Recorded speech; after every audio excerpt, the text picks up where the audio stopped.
Were you with someone that wanted to make you feel like you were the center of the universe, like they were wanting to know everything about you? It seemed like you finally found your soulmate, the person that was attentive to you, the person that wanted to know everything, that you felt actually heard and seen. You had this person that it seemed like you could actually pour your heart out to, and then you got to the place where all of a sudden it switched, where it changed, where all the things they wanted to know about you, they then turned back around on you. Your vulnerabilities, your insecurities, your fears, your doubts, your worries, all those things got flipped back on you. We find this a lot of times with narcissists of understanding and learning and gleaning a lot of information about you to be able to use it and to be able to throw it back on you later down the road. So we're going to talk a little bit about the concept today of why a narcissist wants to know everything about you. What's the purpose behind it? What actually goes into it? What's going on there? If you guys are new here, my name is Ben Taylor. I'm a self-aware narcissist on this channel to provide awareness, growth, healing, change, and development. Try to help people understand and wake up to the fact that narcissism is real. Narcissistic abuse is a real thing that's very destructive, and to help people process how to actually break the trauma bond, to get away from the rumination, to be able to walk away from the mental thoughts and the mental addiction to another person. There's times where people walk away and they still feel trapped. Like they still feel like they're at a place where there's peace because they're not actively getting abused, but they don't feel peaceful. That person is still taking up real estate in their mind. They're still taking up like thoughts, actions, intrusive thoughts, all these things that are happening that you're not able to let go of this person, even though you know they're toxic or even though you know you want to. You might be at that place today and you're wondering how to get free. If you want to, reach out for help. Go to rawmotivations.com, click on the one-on-ones. Would love to talk to you. Would love to help be a part of your healing journey and helping you move towards a growth mindset of who you can become, who you're called to be, how to set up your vision, your values, your boundaries, all those things to be able to help you move forward and to heal. Well, why do narcissists want to know everything about you?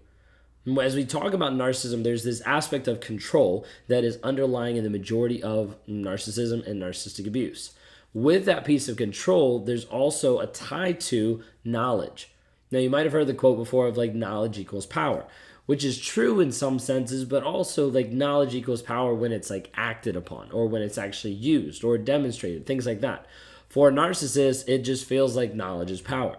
This is why after the relationship, they'll continue to stalk you even and never even contact you because they want to know what's going on, who you're with, what's happening, because it breeds an aspect of there being control in their life, control over you and control over what they're doing, what they're feeling, what they're seeing, and the things that are happening.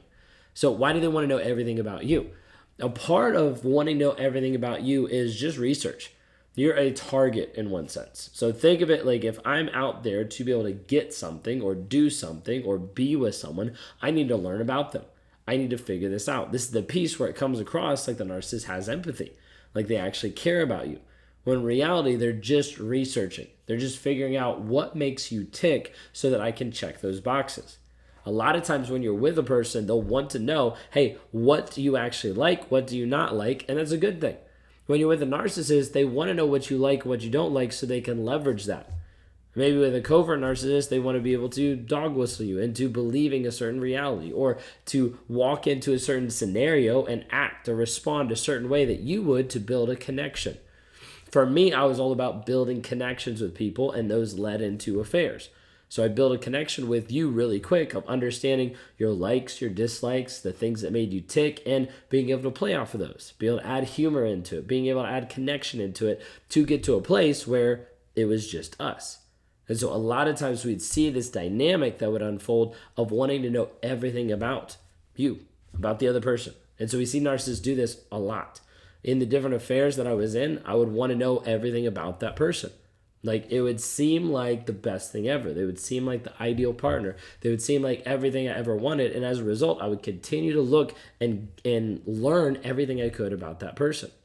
The problem was it wasn't backed up with actually following through and doing something with it or remembering something about their birthday or what they like or something like that. It was all about just this control of power to build this connection to keep the person so they wouldn't leave, so they wouldn't go to someone else. So I had control over them. So a lot of times the narcissist will gain control early on, especially in like the dating field, of just asking questions. And a lot of times these are more one-sided questions of where they're asking you the questions, and then when you ask them the same questions, it's like pushed aside, it's reframed, it's kind of turned back around on you, it's like flipped around, everything to be able to avoid that. You see, for me, like I want to be able to avoid the questions because I don't want to be vulnerable. That's the hard part. Even now, even today. Like the hard part is like being vulnerable with what's actually going on. Like what is actually going on in the depths of what I'm thinking, feeling, experiencing. And so it's like, well, what do you think about this? So like I know when I ask a question, I might get that question back. Like I have to be prepared to be able to think through and process. Sometimes I haven't even thought through the question. But being able to actually step into that place of giving depth to the relationship comes with honesty and comes with vulnerability. A lot of times narcissists will go about this process of trying to gain information to be able to leverage it later down the road to be able to control and manipulate you. Biggest aspect that we could say is control. Like sometimes people are like, well, what is the motive? Like they feel like they actually love me. They feel like there's actually like a connection there. Now, while it feels like there's a connection there, a lot of it is fake. A lot of it is this effort to get to a place of where there's a connection, where there is a hope, where there's a potential, where there is a future that's been cast, like with future faking, of like saying they're going to do something, but they're not, painting you a picture of what reality could look like, but then not actually fulfilling it. Like a lot of times you'll see a narcissist that wants to know what you want so they can actually fulfill that in a manipulative way. Now, a lot of times we'll see this, and this is why I tell people not to tell the narcissist what you need in the relationship. Like, for instance, like, hey, I need you to stop cheating, go to counseling, and like, et cetera, et cetera. You give like a list. Typically, a narcissist is looking for a list at the end of the relationship. You're like, I'm done. They're like, no, just tell me what I need to do. I'll do anything. Just tell me what I need to do. And so you tell them. You give them a list of what they need to do. And sometimes they will go through and they will check all those boxes. You'll stay with them and they'll go back to doing the same thing. Because if they know what you want, they can create that version of reality, at least for a short period of time, to future fake you, to confuse you, to distort the reality that you're currently seeing so that they can be with you, so that they can connect with you on a certain level and get what they want.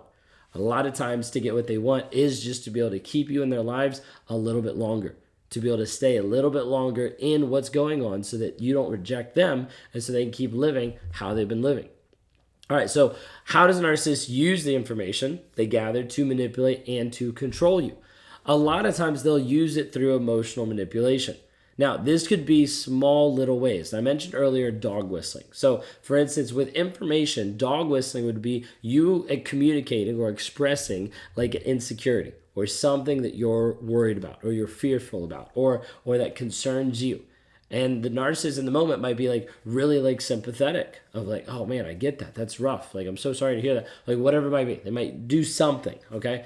But then in public, they might bring up that same thing in a flippant way to other people. So they're not talking to you, but they're bringing it up to other people that you are overhearing or that you're in the group with and is triggering you because you're like, wait a second, like that's something I told him. So like say for instance, like you're commenting about like how you're really conscious about your weight. It has been something that you've been struggling with and going through for a while. You're really conscious about your weight, and he's like sympathetic, or he's like, oh, I get that.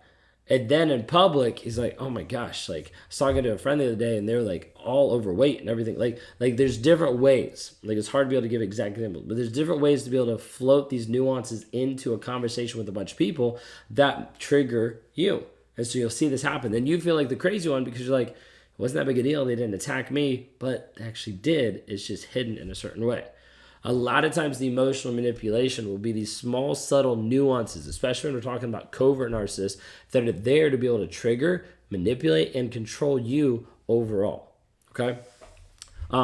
What are some of these effective strategies of actually protecting yourself from a narcissist who wants to know everything about you? Part of it early on in the relationship is to slow it down.